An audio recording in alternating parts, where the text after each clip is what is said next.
Welcome to No Flipping Excuses with Jason Lucchesi. Jason Lucchesi was the guy voted least likely to succeed by his high school peers. Today, Jason's a real estate flipping ninja Jedi Knight assassin who's taken his drive, street smarts, and never give up attitude and converted them into a real estate flipping business and freedom-based lifestyle.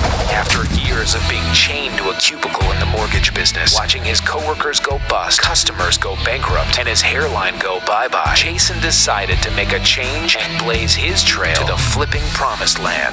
Each episode, Jason shares real-life real estate case studies, tips on how to find, finance, and flip deals, and mindset tactics he uses every day as a real estate investor, mentor, and leader so you can free yourself from the shackles of corporate America, fire your boss, and live the life you've always dreamed of, right flipping now. Here to share the truth about flipping houses, finding sellers, delivering buyers, real estate investing without the reality show hype, and all-around general business badassery, your host, Krav Maga enthusiast, husband, and father of three, Jason Lucchesi. Hey there, everybody. It's Jason Lucchesi, and welcome to the No Flipping Excuses show. I am so excited for you joining us right here, right now. I've got an amazing guest with us that's going to be sharing some top tips on getting your credit optimized to where you can be doing more deals and building long-term wealth. Now, before I introduce you to him, I just want to make sure if you are brand new to our podcast, welcome. Make sure that you listen to us from start to finish because we've got some great information that we're going to be sharing with you. And then at the end, if you could do me a huge favor, make sure you subscribe to our channel and also make sure that you leave us a 5-star review. That would be the best outcome for us and for you because we're going to continue to make these incredible shows and give you content so that you can rock out your business right here, right now. And if you are returning, thank you for coming back. Obviously, you're finding that our shows add a ton of value to your business. And with that being said, make sure that you are a subscriber and have also left us a 5-star review. Now, without further ado, I've got a good friend of mine. I met him about a year ago. His name's Billy Alt. He's with 700 Credit Repair. This guy's doing some amazing things. He's on Facebook. You see him all over the place. He's helping out a ton of folks with getting their credit back on track. And for those of you that don't know, it was about three, maybe 4 years ago. My credit, man, was in the 490s. And if anybody knows anything about credit, the ranges are from 350 to 850. And my credit was awful. So I couldn't really get any type of loans. I couldn't get a car. You know, everything goes up. And Billy will talk about that here in a second. Life insurance, health insurance, everything goes up if you have bad credit. So we're going to kind of talk about that stuff here in just a minute. But, you know, I had some things that were on my credit that were pending from, you know, some of the foolish things I did a while ago. I had a tax lien still showing that was completely paid off. And I had a foreclosure that was showing on there. And it was well past the 7 years because let's face it, we all make mistakes as real estate investors. If you're not getting out of your comfort zone, then something's wrong. I'm not telling you go buy a property and then let it go into foreclosure, but there's some things you can do to prevent it and also get yourself on track with credit. So without further ado, I'd like to introduce you to Billy Alt. How you doing, my man? I'm awesome, buddy. Thank you so much. It's hard to flip houses and try to buy property with a house foreclosure on your credit. It's just the way it is. And I love the fact that you ask for 5-star reviews. I mean, why not? You give good service. These podcasts are the content's amazing. So I'll give you one as soon as we get done. No, that's awesome. Well, thanks, How are Billy. you, man? I'm doing good, man. How are you? I'm good, thank you. Good. So, Billy, you're in Texas, right? Yeah, Dallas, Texas. We're actually in Mesquite, which is about 8 miles east of downtown.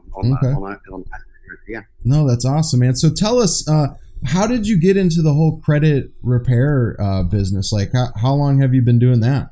Oh my gosh, a long time. I was in the mobile home business my whole life, from 19 up to, I guess, about 35, 36. And then the housing crunch hit. And we found ourselves, I worked for a company called Palm Harbor Homes, handled kind of a region for them out in East Texas. And it's, you know, they're financing out there at those locations. And it just, the downturn happened, Jason, as you know. Yeah. I found myself helping people with their credit. Just we had to. That's what we had to do, and it's morphed into what it is now. We officially opened in 2007, so we're going on our 11th year now. So nice, congratulations. We seriously, we help thousands of people a year. We have maybe 100, 150 folks come to us a month. Yeah. The majority of people want to buy a home. That's kind of what my background is. My wife, back office, processing center and stuff. So like our focus is to help people get in houses. And we've just helped thousands of people. It's not that difficult as long as you know that formula. No, exactly. So what are some of the main blemishes that you're seeing that are hindering people from being able to get their credit score increased? And I know we probably, after you answer that question, let me kind of back up once you respond, because there might be some people that are like, this is going way over their head. They don't know who the 3 credit bureaus are and all that kind of stuff. Or we might talk like middle FICO score and all that kind of stuff. Yeah, so normal language to us. Yeah, that is normal language for us. But what would you say though? What are some of the blemishes that folks are really seeing that are hindering them from you're getting people that are coming that are wanting to buy houses? Like what does that kind of look like for you, Billy? The majority of our folks that we work with, we'll see accurate negative items and we see inaccurate negative items, 2 different things. So 1 in 5 people have a true inaccuracy on their credit report. So what we see as far as real inaccuracies, collection companies play games with the date of last activity. They may buy a debt. Like you, we've all been there. And as far as credit issues in the back, past. Yeah. Same thing. So we see a lot of older debts, maybe 10 years old. We'll see a collection company all of a sudden. So we'll see the date of last activity different. The statute of limitations in most states is 4 years. So a creditor or a debtor has 4 years to put something on your credit, or it's all bets off at that point. So we'll see the date of last activity instead of 4, 5, 6 years ago. We'll see it yesterday or today. Yeah. And FICO is everything about the date, Jason. FICO cares more about the date than anything. Time heals everything. And, the law of diminishing applies when it comes to credit. So the older an account, the less it's hurting you. A baddie's a baddie, if that makes sense. Yeah. But a new baddie is a real baddie. So they know that is keeping you down. They know that's holding you down. It's illegal. They can't do it, but they all do it. I say all do it. The majority of collection companies, that's how they operate. Yeah. We see that a lot. We see a lot of things like a simple $300 maxed out credit card, hurting somebody 50, 75 points. There's as much emphasis. FICO puts as much emphasis on your balances, on your balance to limit ratio, as they do negative history. Think about that. So you can't really do one without the other if you want to have a great score. People with 800 scores, utilization is 1% is what the average is. So, those are the 2 things. In what we do, I say we're the best. We are the best at what we lay out a perfect game plan and then we execute it. And we make that, we're very transparent about it. We're very clear about it. If you came to me and you had 12 bad accounts and 1 or 2 goods, we would need to remove the bad and maybe add to the good or adjust the good a little bit. Look at your mix of credit and type. Yeah. But it's really just that easy. It's remove anything bad that you can by challenging it, make them, if they can't prove it, they have to remove it. And then looking at your positive ratios and stuff like that. That's the ticket right there.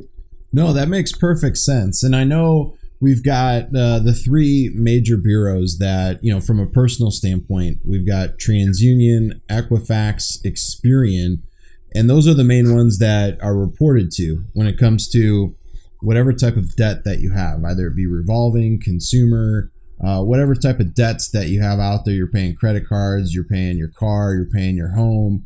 Those are all reported to those 3 bureaus, and that's a direct, it's all direct towards how you perform on those accounts because they're all different. The thing that I wanted to ask you, Billy, is how do they have it to where all 3 bureaus all have different scores? Like, how do they come up with those particular things? I don't even know if you have the answer to that, but I'm just curious. It's no different than you and 2 other house flippers or me and 2 other credit repair companies. They're three independent companies, and there are other ones that are much smaller. There's hundreds of them actually. Yeah. But the big three, they're three different companies. They all have their own score. FICO's been used since the 50s, I believe it is, but people pull multiple bureaus to make sure, sometimes certain things in a region may report to one bureau. So if you want the full picture on somebody, what the banking world says is we want three different viewpoints from three different outside sources, independent companies, so to speak. So, right. And they're usually real similar because, the algorithm for FICO is FICO, but the data collected is just maybe a little bit off or a little bit different. So they vary. And then on top of that, besides the three bureaus, like FICO has, I think there are over 50 versions of a FICO score, meaning wow. The software updates and changes. Not everybody jumps ship and does that. There's FICO bank card, there's FICO mortgage, there's FICO auto. So if you go buy a car, your Chevy dealer, or you're probably a Chevy man, I would think, they're gonna look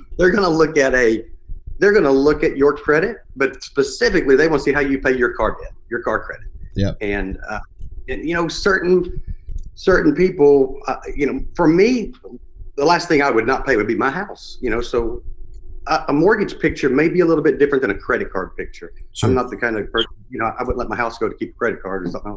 Yeah. But so they want to dig in a little bit deeper, and FICO is not a measurement of how you pay your bills. FICO's a predictor, or what's the likelihood that he's going to pay me back on this loan.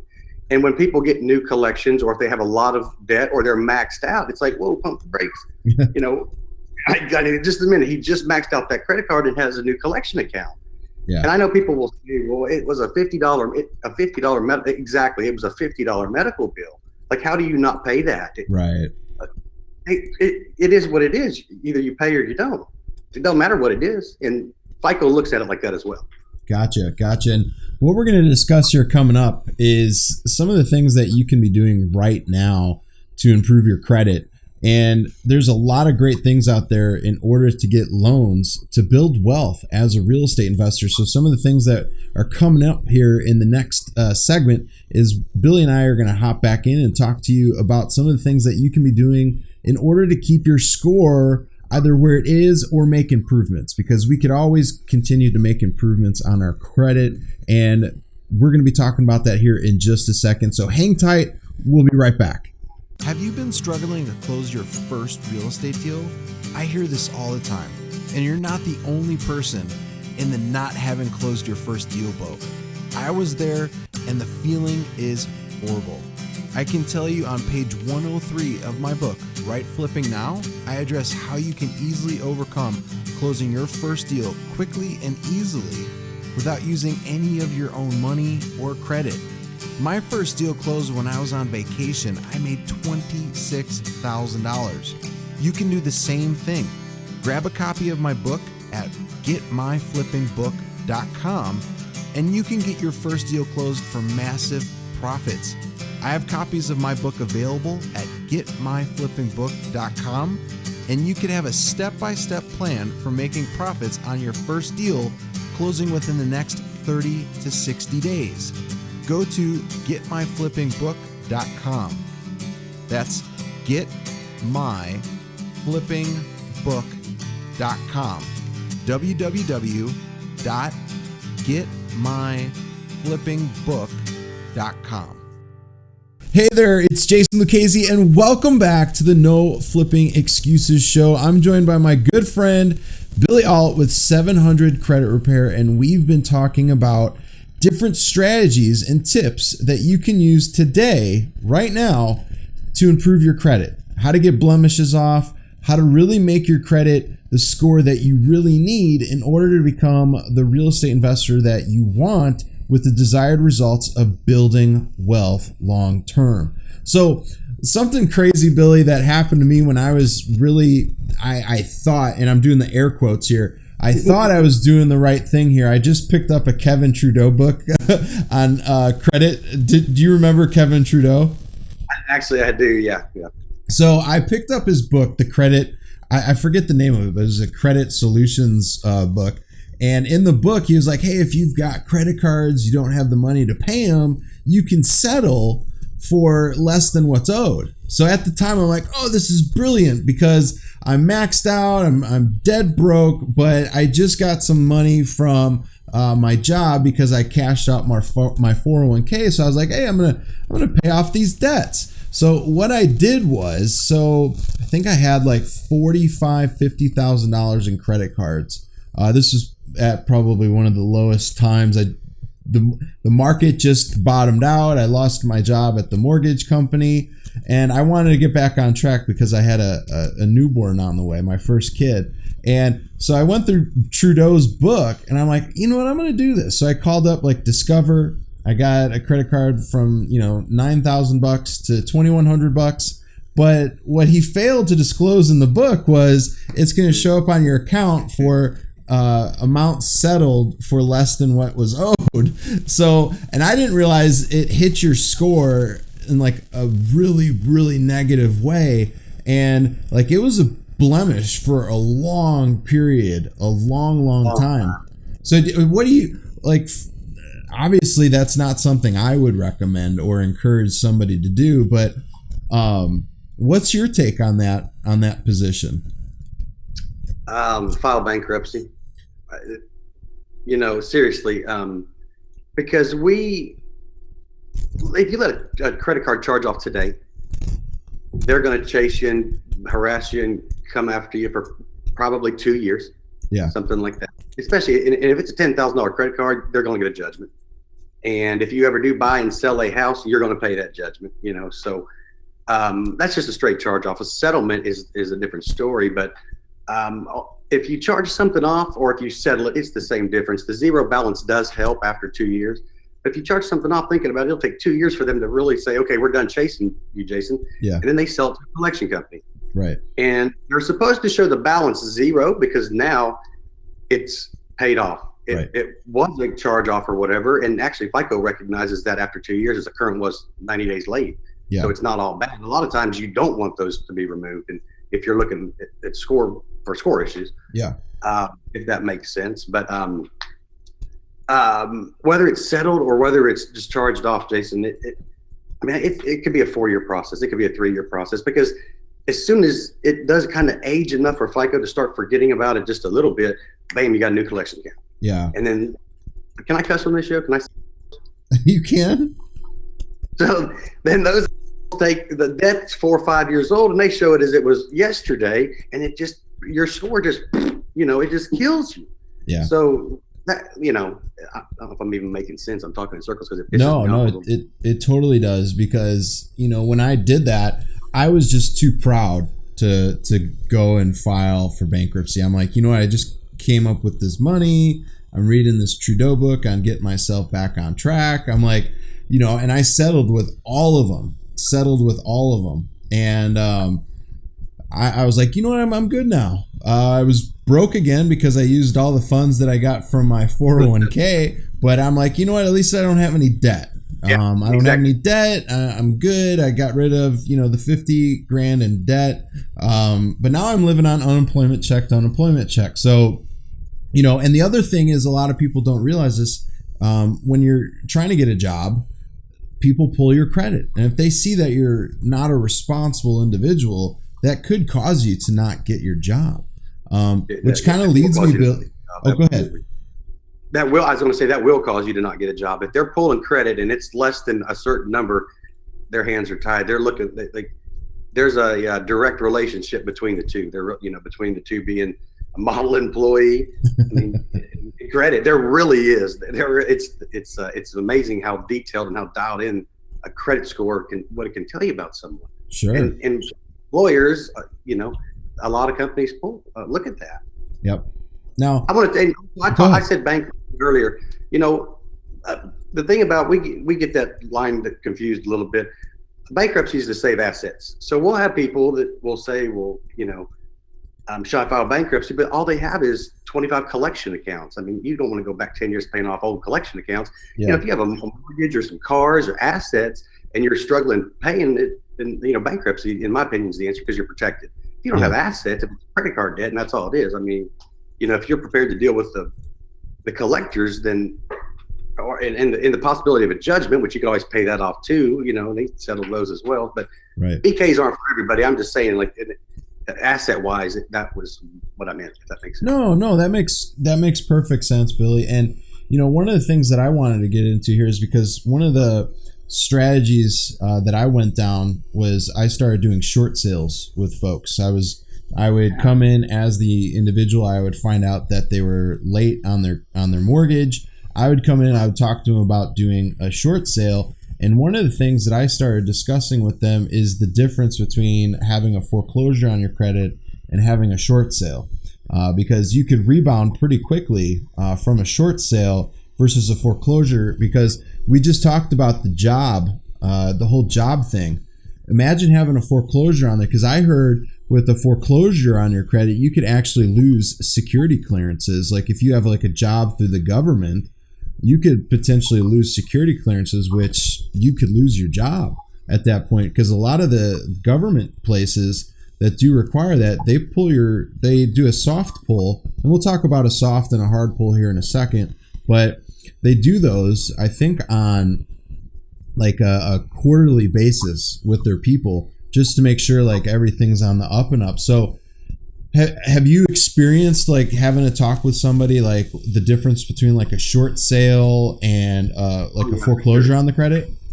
Everything goes back to, again, the date's a big deal, but also the balance. And when you have a foreclosure, it's going to hang there with a $125,000 balance. Yeah. So FICO reads it, it's being picked up as a currently derogatory count.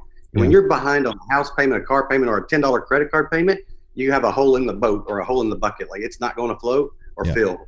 It's just the way it is. And it's designed like that for a reason. If you're behind, you can't go above a certain number. You just can't. Gotcha. So yeah, that's what, go ahead. I'm sorry. No, I was just agreeing with you on that.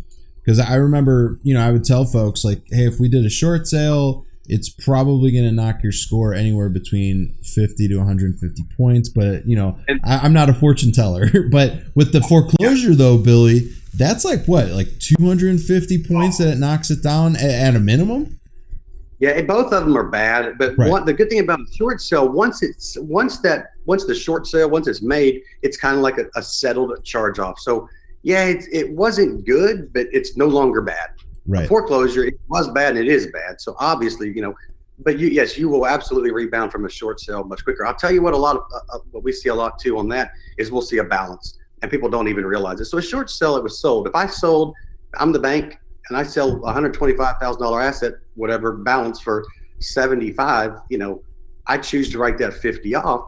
It's a settled account, but it's a zero balance. Yeah. So we see that a lot. We'll see the balance is the balance.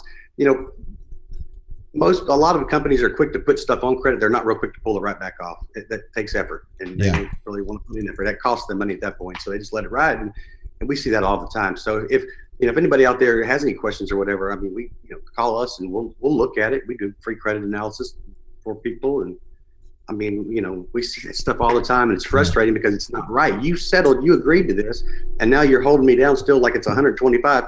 I think it's intentional. Because as soon as you ask it, it goes back to the right number, zero. But that's another thing. Look for that is, I guess, what I'm saying. No, that makes complete sense, because a lot of stuff showed up on mine. Because when they did a foreclosure on me, it went past the 7-year mark. It was still showing as a balance owed, and I knew for a fact it was sold at auction. So they should have taken it off the balance right away once the foreclosure hit. So I hear you, because that happened to me. The other thing I wanted to talk to you about, which I didn't know this until probably a few years ago, and I didn't know it when I was in the mortgage industry, but let's talk about how like having a certain credit score really kind of kills you with a lot of different places, like insurance, getting a car with the right APR on it, your mortgage. Like how does that affect certain avenues for people to go down? Do premiums go up? Do interest rates go up? Let's kind of talk about that, Billy. Yeah, for sure. Banks really don't. The money's not in the 720 plus customer, the money's in that 650, 675 range. That's where, because if you're at 675, let's face it, you have no more negative credit than a 720. You have a high balance on a credit card or cards. That it just boils down to that almost 9 times out of 10. So if I can rate charge you, if I can, my rate sheets, 700 gets 2% as opposed to 6%, 650. I mean, that's where the money's at. Yeah. So that guy really, we have a couple of different classifications. We have folks come to us, 500, can't buy a house. They just want a mortgage. They want to get to a 580. Then they can't buy anything until something changes. Then we'll have the 600, maybe just say that 600 number, 6 to 7. That's the guy that's paying too much interest. That's the guy that banks love. That's where the money's at. Keep him maxed out, keep him working, keep him healthy. Hope he's got health insurance, and just keep that rolling. And then it will roll as long as nothing kinks that plan. But something's going to kink the plan later, And that's a whole another deal. But that's the customers I love working with, because we change lives and being able to have somebody get approved for a home and help them down that path. Yeah. But man, a business owner like you or like me, you show me how to get me 30 points, and I can go from 2% good money, right? I'm paying 8 now or whatever. 6-7% to business owners on the amount of money that we do on advertising and stuff and whatever. It all adds up, and that's my pet peeve. That's my big deal. No, absolutely. And so for like somebody that wants to get like life insurance or health insurance, like correct me if I'm wrong, but it's a direct correlation to the type of premium that they're probably going to end up paying. Isn't that something that these insurance companies even look at too? That's kind of how they get their premiums higher. Well, they have an insurance score. They have their own score, which has the credit scores in it. Yeah. So they're looking at past claims and all that stuff, but credit is equally as important, or they look at credit as much as they do driving history. And it's because claims, especially homeowners insurance, the claims amount that gets paid on a 600 and below credit score, as opposed to 6+ or whatever, it's enormous. The numbers are absolutely enormous. So it makes sense. That's why they do it. So yeah, you can go from a 580 to a 620 and save hundreds of dollars on your homeowners, your auto, an insurance. Think about it. If you're broke and in a spot, your credit's going to show that. And if you're not, you're probably not going to throw a wedding ring in the lake and claim an insurance claim. And that's what it is. That's exactly what it is. No, I hear you. And what I want to do here, Billy, is let's head into the next segment here in just a minute. But what I want to tell you, folks that are listening right now, we're going to hop in and talk about some of the things like could be hurting your credit right now. I know some of the things that some of us do, especially when it comes to credit cards and all this other stuff out there, and getting too many credit cards. So what we are going to do coming up here is talk about some of the things you can do for keeping your credit in a good positive state without, your score dropping when you may take a look like in a month and you're like, oh my gosh, my score dropped and I have no idea how this happened. So what we're going to do is we're going to come back. We're going to talk about those things so that you know exactly what to look out for, because let's face it, you need to have a good credit score, because we have on lenders all the time that are going to lend you money, but they want a particular credit score, and it's going to be around that 640 to 660 range. It's not too hard to get that score. So Billy and I are going to come back here, talk to you about it in just a second. So we'll be right back. I hear from real estate investors how much of a challenge it is finding motivated sellers. This is happening all over the country. Real estate investors not knowing where their next deal will come from. I can tell you on page 141 of my book, Right Flipping Now, I address how you can easily find deeply discounted off-market deals. The 98% of investors out there don't have a clue about this. You can easily duplicate this process within your own business today. Grab a copy of my book now at getmyflippingbook.com, and you can start finding deals for 50, 40, and 30 cents on the dollar without any competition. I have copies of my book available right now at getmyflippingbook.com, and you can have a step-by-step plan for making profits within the next 30 to 60 days. Go to getmyflippingbook.com. That's getmyflippingbook.com. It's www.getmyflippingbook.com. Hey there, what's up? It's Jason Lucchesi, and welcome back to the No Flipping Excuses show. I am joined by my good friend Billy Alt with 700 Credit Repair. We've been discussing some awesome things here with improving your credit, different avenues that you could go down, especially if you're talking to homeowners that are facing a difficult spot when it comes to, should I let the house go into foreclosure? Should I do a short sale?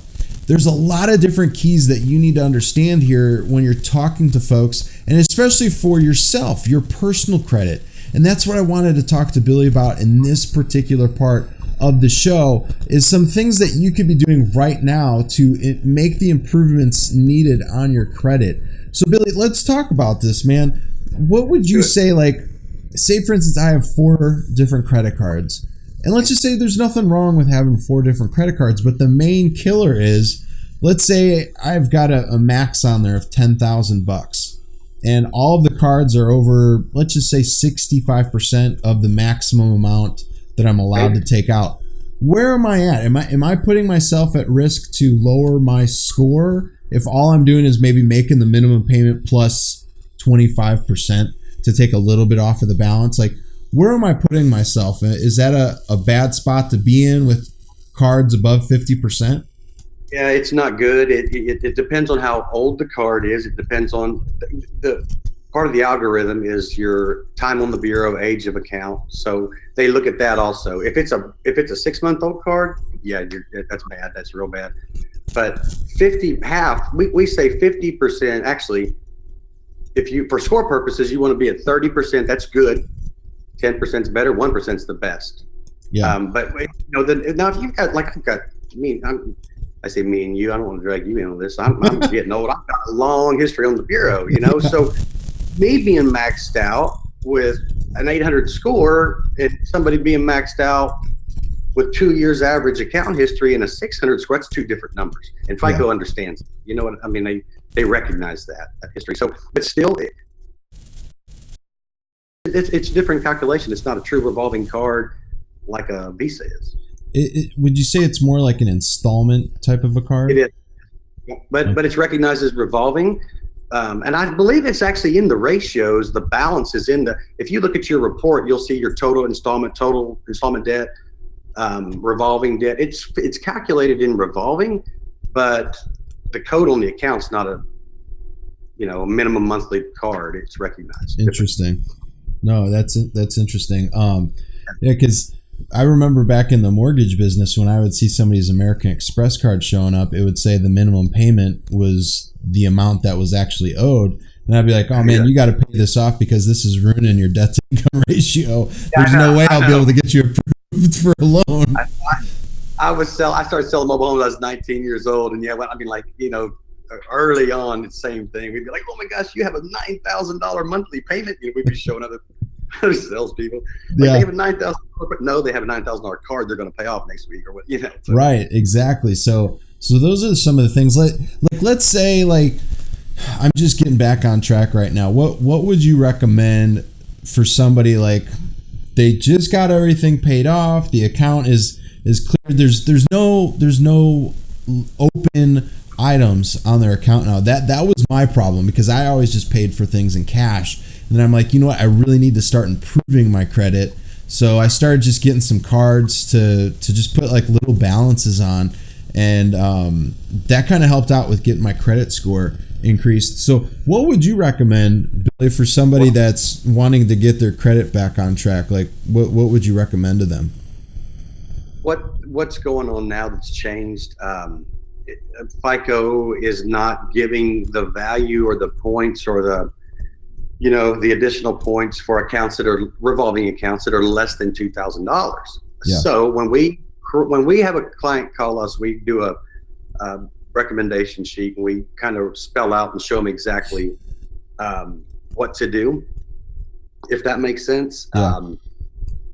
Man, I'm going all over the place. So no, you're fine. If I lost my train of thought, so back up for me. Sure. So we're talking about what's the best option for getting back on track. Like if somebody, like for me, no, you're fine. So I'm sorry. So FICO, they want to see accounts over 2,000. So these $300 to $500, $600, that whatever little, prepaid cards, they're not doing what they used to do. They have to be aged 6 months minimum. They're just not putting the emphasis. They're not putting the focus on those cards that they once did. So we have a couple different accounts. We have a revolving credit card that we refer out. It's a $5,000 jewelry credit card. It's an online store, reports to all three. FICO, what you do, it's $100 membership, and I think you have to buy something for $50, so it's a $50 balance. Yeah. $49.50 available, 5,000 piece of credit. I mean, FICO absolutely loves that. Okay. So if you're just starting out and you're opening credit, you could do secured cards and all that stuff, but they really there needs to be two, and then that's it. They need to, at least one needs to be over 2,000, preferably both. But it's like, who's going to give me that? Nobody wants to be the first one to give you over $2,000. So either you put up the money. If I had it, I probably wouldn't. I'd already have one, to secure one. But so that jewelry store card that we, our affiliate deal, and we don't make money on it. It's just a partnership I have with them. Yeah. Referring them.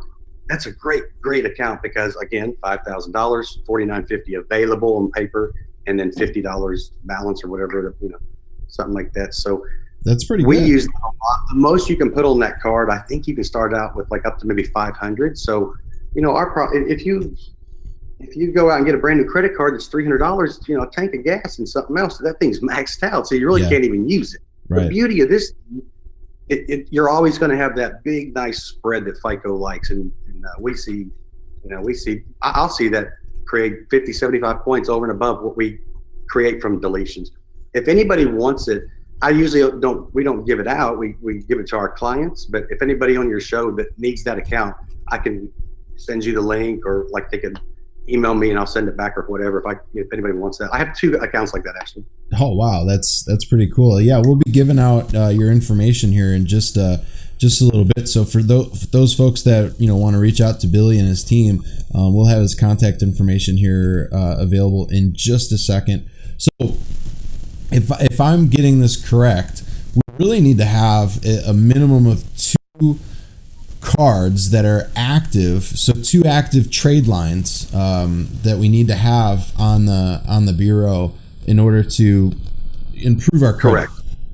And then Jason, at that point, it's like hold up, stop opening credit, stop opening cards, because what you start doing, you want a nice revolving to installment ratio of, FICO seems to like 2 to 1, 2 to 1. Okay. That don't mean you go out and open 4 if you have 2 installments. That just means recognize that in just understand. Don't start opening a bunch of revolving. FICO also looks at a bunch of emphasis. I think it's 15% on the average age of account, your length of time on the bureau, but it's just not really affecting the average or the age of average time on the bureau, but your age of account. If you go 6 months and you have 2 accounts and you open one more, you just cut that down to whatever that is. Is it a 3-month average now, I guess, or whatever. So you want to start getting some healthy being, I have made 36 payments, 24 to 36 payments. You want to get some good, healthy accounts. The fatter, the better. The bigger the spread, the better. Yeah. You just want to let them season and age and create history. And like you and I are buddies, and I know you're a solid dude, but like you've proven that to me, and I hope you say the same about me. No, you are, for sure. Over time, you know what I mean? Like if I needed you to pick up a phone call, you'd go right answer.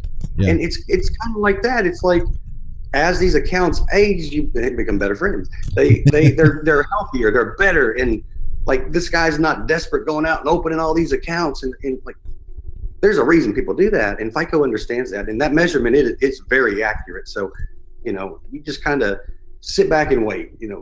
Let things season, and then the older you get for the bureau, the less onesie twosie things impact your score as bad as they do, or as big as they do, I should say. Okay. Again, if you don't have a lot of depth in history, FICO puts a lot of emphasis on things, but if you have deeper stuff, then it's not really as bad.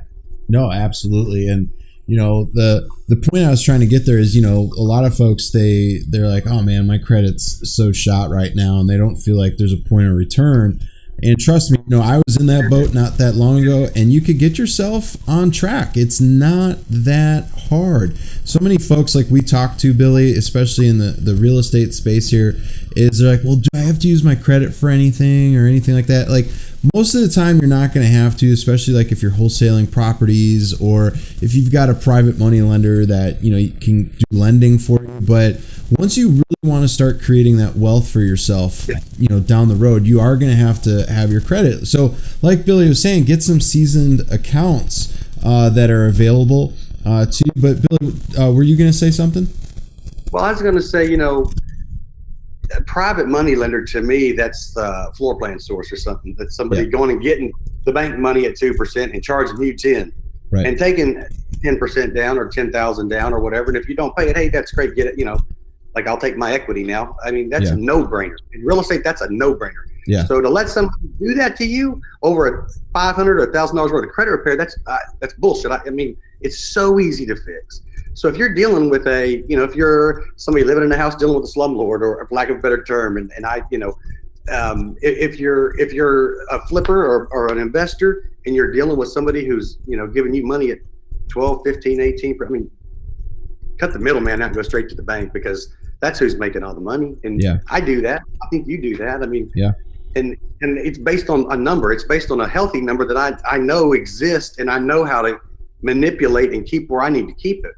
Because the bank's money, I'll finance anything I can that I'm going to purchase. I mean, I don't like writing a check. I don't like tying up that's my security. If that makes sense. I'm going to use bank money. I don't care if it's 2 or 3%. Hell, to me, 2% or below is free money. That's foolish to use your own money when you can get stuff at the rates that we get, right? Even credit cards. So that's another thing. It's hard not to use the credit card when you get all these points and you get all this extra stuff, and the rates are the way they are. I mean, let my money ride in the bank. I'll borrow and pay when I get my profit, so to speak, and that's a no-brainer. But that can't affect your score. No, I think with using my American Express Delta and my regular American Express, it's like I think I have free airplane tickets on one, and then on the other one, I'm almost to a point where I could get a new computer. So it makes sense. It makes sense. I let those suckers roll up, and I'm like, I could get some gift cards and give them out to friends and family. It's pretty cool, because if you just use your own debit card, you're not really getting anything for that. Because PNC used to do stuff for us with points, but then they just went away from it. So I was like, all right, well, I'm not going to use the debit card anymore. I'll just use I'll just go get some credit cards. So it just made sense from that standpoint. If you're responsible and obviously you can make the payments, then go for it. But like Billy was saying, just start getting some stuff out there on the bureau. So that makes sense. So what we're going to do is we're going to come back in just a second. There's a couple additional things that I really want to ask that's going to really make you be able to see a really good picture here of what you need to do from moving forward with your credit. And then we'll also talk about some of the things that you can do to work with Billy to get your credit on track. So stay tuned. You don't want to miss what we have coming up here. We'll be right back. Are you facing a roadblock with getting started in real estate? This is an obstacle a lot of brand new investors face. Building a rock-solid foundation is key to building your investing empire. I can tell you on page 95 of my book, Right Flipping Now, I address how you can build a lasting foundation that won't topple over when you're on the third floor. Do not avoid laying the proper foundation for your business. I've made this drop dead simple for you to just rip off and use within your own real estate investing business. Grab a copy of my book now at getmyflippingbook.com, and you can have the confidence you need to find and flip deals consistently month after month. I have copies of my book available at getmyflippingbook.com, and you can have a step-by-step proven plan for making profits on your very first deal, or maybe that second deal, closing within the next 30 to 60 days. Go to getmyflippingbook.com getmyflippingbook.com. Getmyflippingbook.com. Hey there, it's Jason Lucchesi, and welcome back to the No Flipping Excuses show. I've been joined on this show with my good friend Billy Alt with 700 Credit Repair. We've been going over some amazing strategies, tips, tricks that you can be doing right now to improve your credit score, because it's so important to have good credit right here, right now. So what I want to do is talk to Billy a little bit about, there's a myth, Billy, that goes on. Like, if I go and I'm trying to get a car, or I'm trying to get, maybe like a mortgage for a house, like, is there a certain window that you can have your credit pulled by multiple people without it damaging the credit? Because this is something that was always asked of me when I was in the mortgage business, and I still get asked this. You know the answer. It's not that I can't believe. You're probably the first person I've ever talked to, been on a show with, that has even not asked it, but I know you know the answer, because it is a myth. That's exactly what it is. So people with a 700 credit score, they're going to shop. They want the best rate. They want the best deal. They have a 700 for a reason. FICO recognizes that and knows that. I should not be penalized if I go shop 10 different car dealers. Right. Unfortunately, they want to see my credit. If I want to go for a test drive, that's some requirements sometimes. They want to know what they're dealing with, and I understand that, because I'm a salesman. I've sold mobile homes and houses and stuff my whole life, so I want to know what I'm working with, and so we can get a game plan in place, and I just know what's going on. So if you go to a car dealer or even a mortgage, those are the autos and mortgages. Once there's an inquiry made for 30 days, any inquiry from that same subscriber type it counts as the same inquiry. Oh, wow. I'm making sense. No, that makes perfect sense. But where that doesn't work is if I go to my local credit union, or I go to my local bank and they pull my credit, but they don't pull it as under an auto subscriber. Now that's a different story. But if you're going to GMAC or Ally now, I guess is who it is, and Bank of America and all them for an auto loan, or they're pulling it under an auto subscriber number. FICO recognizes you got 30 days to shop. So it's 30 days from the first one. It's one inquiry. So wow, that makes so when it goes to the bank or the credit union and they don't pull it, like say for instance I'm getting an auto loan, it comes up different. Correct. Oh, wow. Because if you're like a little community state bank or whatever, I'm making that name up, they don't have all these different accounts set up. Like, okay, so Jason wants to get a credit card from us, so I'm going to pull under. They just pull a credit card. Yeah. It says community bank, and it's a bank hit. Oh man. So you're in the bank trying to get money for something, but then why it's so bad, Jason, is because then I am rate shopping you. That's my job to do that. I should rate shop you. So I'm the dealership, and I've turned you into 10 banks, and 3 of them are subscribers, GMAC, Ford Motor Credit, or what I'm saying. I've got all these little side banks that I deal with because they're great deals. Well, they're pulling them as banks. That's what. Next thing you know, I'm out searching for credit, trying to get a installment loan or a loan from the bank or I don't know what I'm trying to get. FICO just knows that he's going to all these banks trying to get money. No, that makes sense, and because that's the other question. Yeah, well, go ahead, Billy. That's the other thing about inquiries. It's like, did he get it? That's the other thing. We don't see it yet, but is it coming? So do I need to alarm everybody else? Like, stop giving this guy money. He just got 3 loans. I don't know. I know that there's people that are looking at his credit as of yesterday. FICO recognizes that. So that's why that's so important. Yeah, when I go in the car dealership, I'm like, you can pull my credit all you want. I don't care. But like, don't. And then I just do it to mess with them. It's like, pull me under an auto subscriber. I know that Bank of America won't, or whatever. And at that point they're like, whoa, I don't know what you mean, but it's very simple. Either the Ally and those kind of car finance companies is where if you got some great deals at a bank or somewhere else, that's cool too. But like, give me the heads up. That makes perfect sense. And it's not per inquiry, Jason. It's per groups of inquiries. So 1 inquiry or 6, and I don't know the number. That's not what it is. They're the same. When I go from 6 to 7, now I jump into that 7 to 18 inquiry range. So it's not like every inquiry is 2 points, 8 points, whatever. It's like your first hit is always your worst. So 1 to 6 or 1 to 5, whatever that number is, I may take a 30-point hit, or I may take a 20-point hit. They even look at like types of inquiries. It goes that deep, the higher your score is.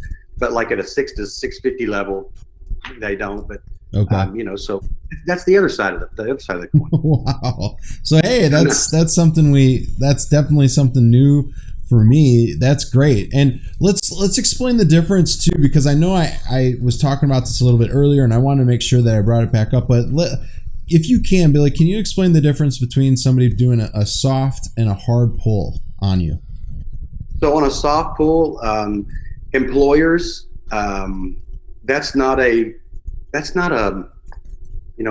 money pool. That's a I want to find out about you pool. Collection companies have the right to pull your credit if they have the right documentation. Yeah.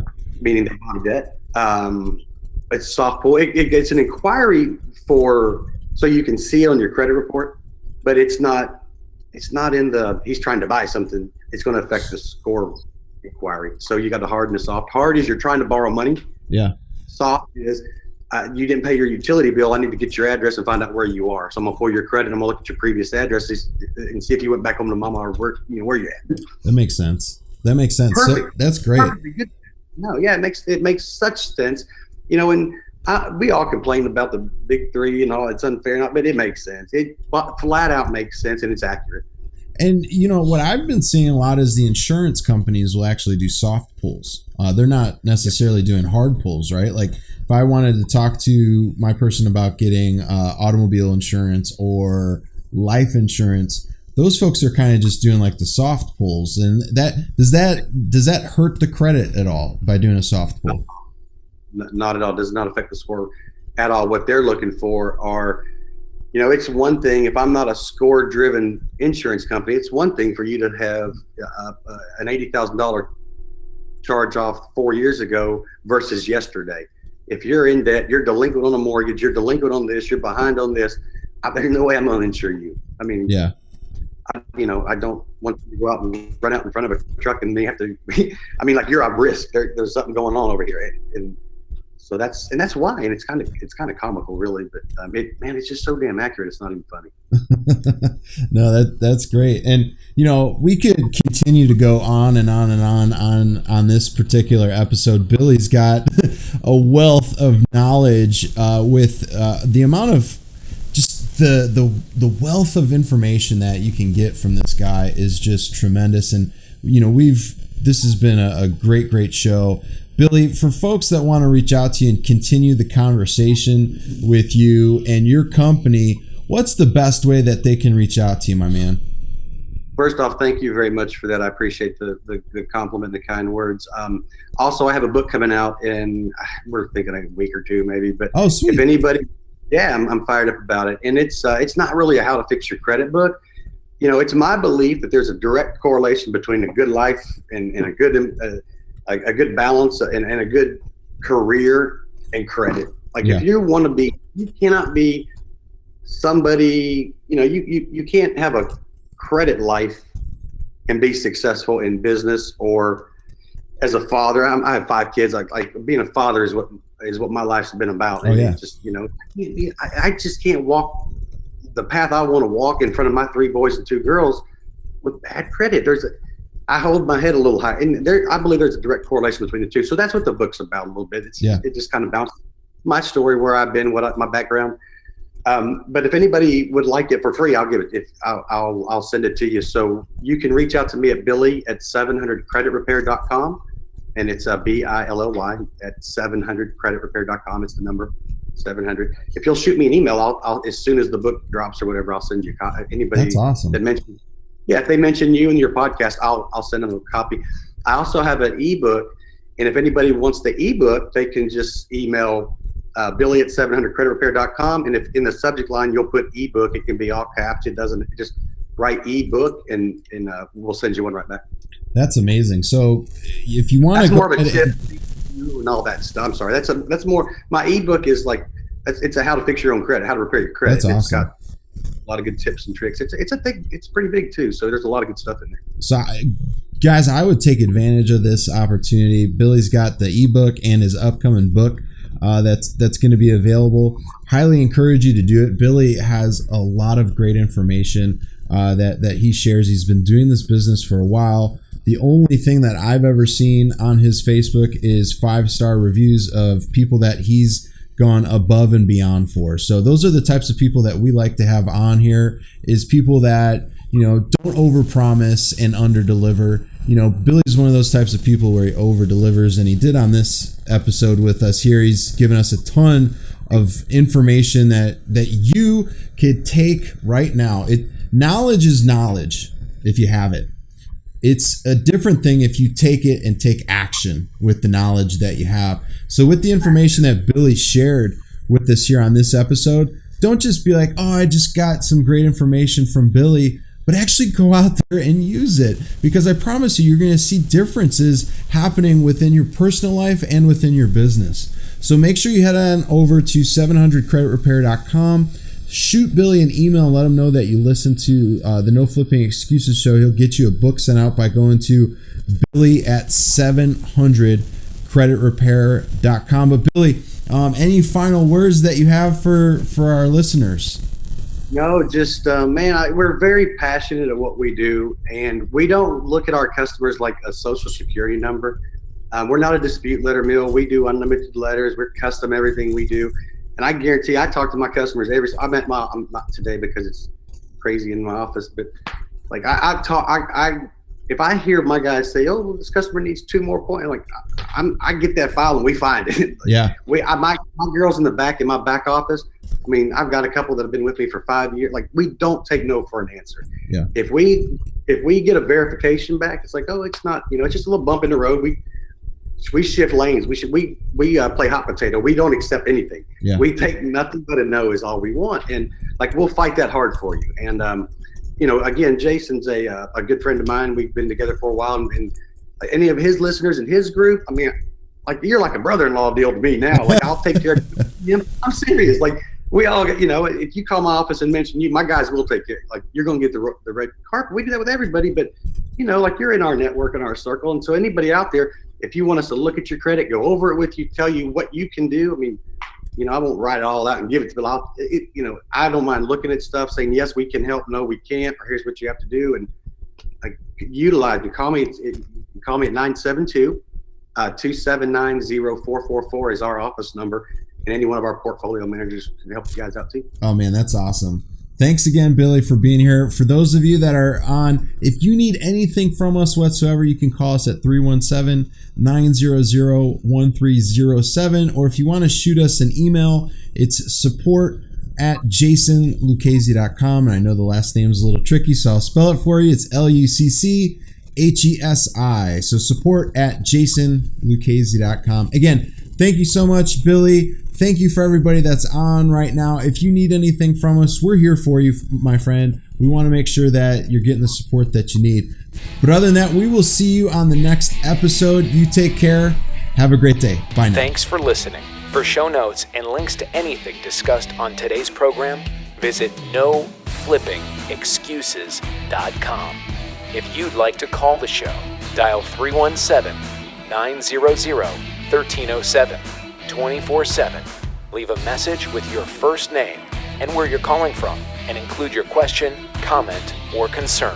Who knows? You might end up on the air with Jason Lucchesi. If you like the show, be sure to subscribe on iTunes or Stitcher. The links are posted at noflippingexcuses.com. Remember, you can close more deals now, make your own rules, and design and live an amazing life without having some jerk-off boss tell you what to do. Share noflippingexcuses.com with like-minded people you know who are ready for badassery, crushing it in real estate, and enjoying freedom to whatever you like, whenever you like it.